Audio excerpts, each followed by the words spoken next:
Hi all. K ramp Kiran Abbavaram, Yukti Thareja hero heroines గా act చేసిన సినిమా జైన్స్ నాని డైరెక్షన్ లో వచ్చింది. సో సినిమా విషయానికి వెళ్తే ఫస్ట్ హాఫ్ ఇది ఒక routine love story, second half ఒక డార్క్ హ్యూమర్ టైప్ ఆఫ్ స్టోరీని ట్రై చేశారు.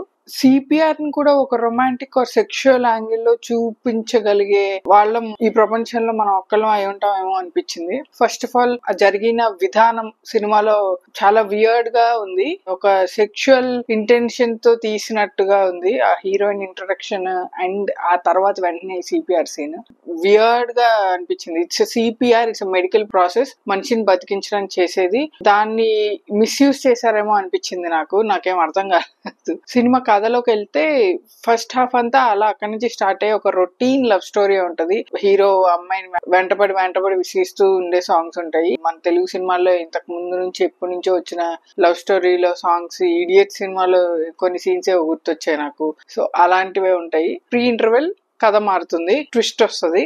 సెకండ్ హాఫ్ విషయానికి వస్తే ఒక సెన్సిటివ్ ఇష్యూని చూపించారు. ప్రాబ్లం ఉన్న మనిషి యొక్క కష్టం ఏంటి, ఆ కష్టంకి వాళ్ళు ఎంత ఇబ్బంది పడుతున్నారు, పర్సనల్ గా ఎంత ఇబ్బంది పడుతున్నారు అనేది చూపించి, అవతల వాళ్ళ గురించి చూపించి, ఇలా సెన్సిబుల్ గా స్టోరీ టెల్లింగ్ ఉండుంటే ఒక రెస్పాన్సిబుల్ ఫిల్మ్ మేకింగ్ ఉండుండేది.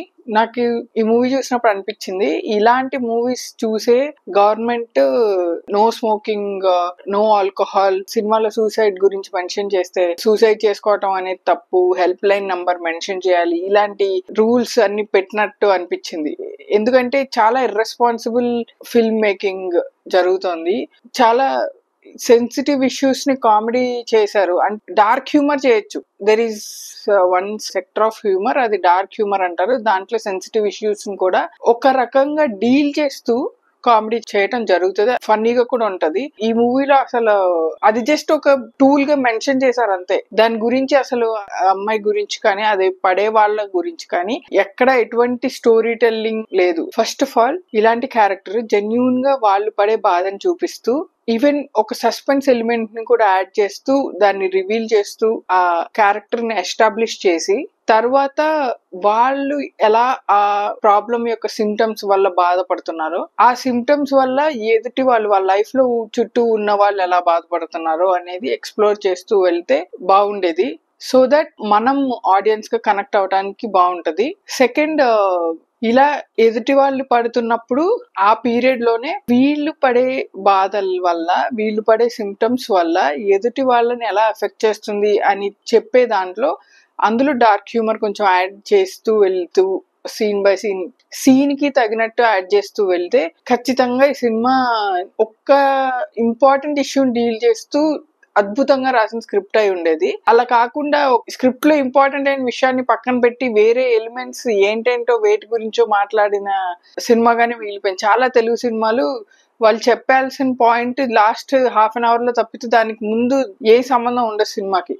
అలాగే జరిగింది ఈ సినిమా కూడా. జనరల్ గా ఒక సైకలాజికల్ ప్రాబ్లమ్ ని మనం మూవీస్ లో చూసేటప్పుడు లవ్ అండ్ కేర్ తో క్యూర్ చేయొచ్చు అనేది, మెడిసిన్ లా ఉపయోగించవచ్చు అనేది మనకి ఎండింగ్ లో చూపిస్తారు. చాలా మూవీస్ లో చూసాం.